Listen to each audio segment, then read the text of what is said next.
This is a Xzendor7 Redbubble quick tip.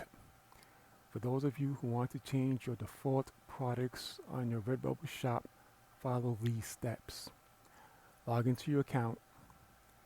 Click on your account icon in the upper right hand corner of the page. From the drop-down menu, select Manage Portfolio.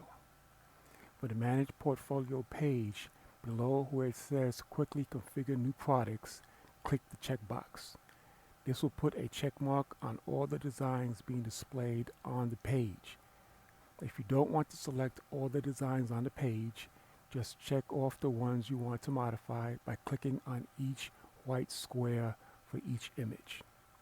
Either way, a new menu will appear with 4 column options.